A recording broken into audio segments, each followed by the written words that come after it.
TV रख के पास पागल हुई सास।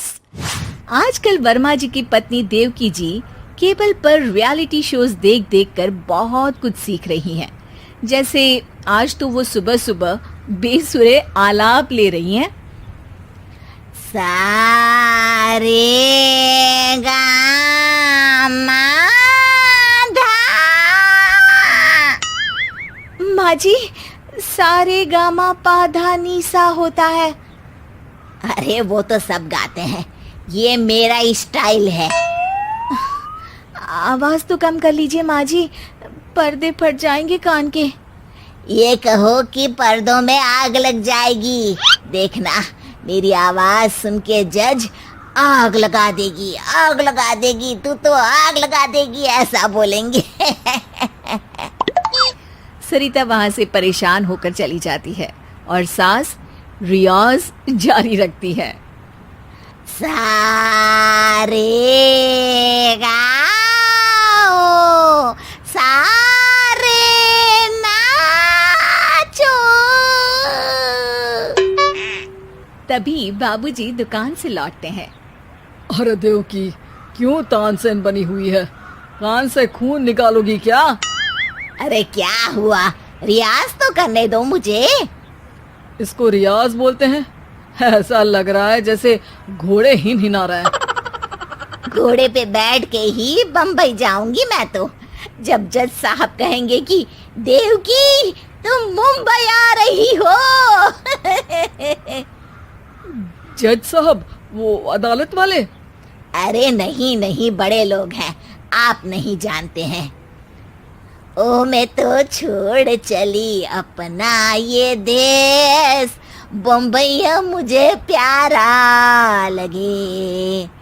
गाना गाती हुई देवकी चली जाती है और बाबूजी अपनी सरफिरी पत्नी के इस संगीत प्रेम की चर्चा करने बहू के पास चले जाते हैं। अरे सरिता बेटा, सुनो तो, ये तेरी सास को क्या हुआ है बेटा? सुबह तो अच्छा भला छोड़कर गया था इसे। सिंगर बनेगी अब वो। सिंगिंग रियलिटी शो में जाने की सुबह से तैयारियां चल रही हैं इनकी। हाँ, अब तो कोयल के सुर मेंढक छेड़ेगा। हे भगवान, सद्बुद्धि दो इसे।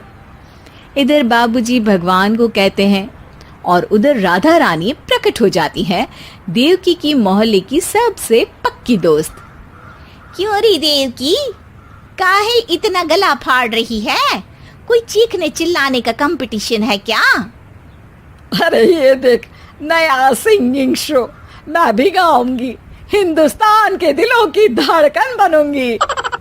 अरे इतना बेसुरा गा के दिलों की धड़कन नहीं, दिलों का अटैक बन जाएगी। इससे तो अच्छा है कि नाच ही ले। वैसे भी दिन भर मोहल्ले में नाचती तो रहती है तू, कभी इसके घर कभी उसके घर।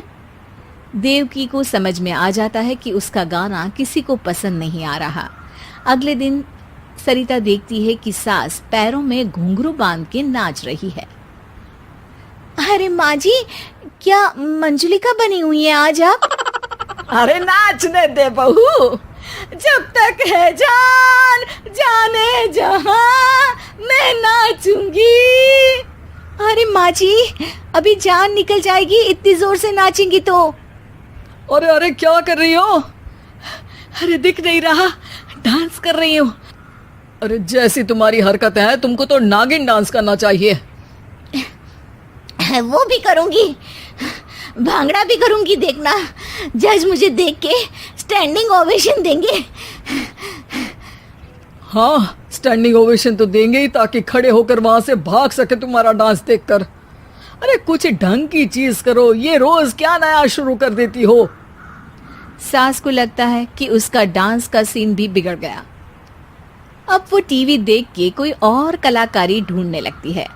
तभी उसे टीवी पर खतरों के खतरनाक खिलाड़ी शो दिखता है, जिसमें लोग अलग अलग स्टंट करते हैं।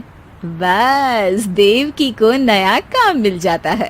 अगले दिन सुबह देवकी डंबल लेकर कसरत करने लगती है। माँ जी, ये क्या कर रहे हैं आप? अरे खली जैसे बनकर खलबली मचा दूंगी। कल मैंने खतरों के खतरनाक खिलाड़ी देखा और सोच लिया कि मुझे वही जाना है। हाँ बस। तभी वहाँ बाबूजी भी आ जाते हैं।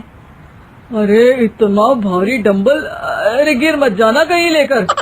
अरे चुप करो, तुमसे कुछ नहीं होता इसका मतलब ऐसा नहीं कि मुझसे भी कुछ नहीं होगा। मैं तो खतरों के खतरनाक खिलाड़ी में जाने वाली हूँ। हाँ, मैं तो इस शो में तभी गया था जब तुमसे शादी हुई थी। तुमसे शादी करना भी खतरों के खतरनाक खिलाड़ी में जाने से कम थोड़ी ना। अब चुप भी रहिए। अरे बहू, वो भारी वाला डंबल उठा कर ला तो। अरे ना माँ जी, आप संभाल नहीं पाओगी। अरे मैंने टीवी में देखा था, एक आदमी कार उठा लेता है, इतना तो मैं उठा ही सकती हूँ ना। बहू घबराते हुए भारी वाले डंबल माँ के हाथ में दे देती है। जैसे ही माँ दोनों हाथ ऊपर करती है, पूरे शरीर का बैलेंस बिगड़ जाता है और वो पीछे की तरफ गिर जाती है। डंबल जाकर टीवी में लगता है और टीवी फूट जाती है।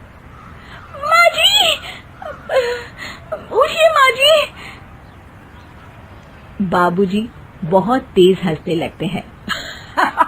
बाबा बाबा, टीवी और बीवी दो टेंशन थे मेरे, आज एक कम हो ही गया।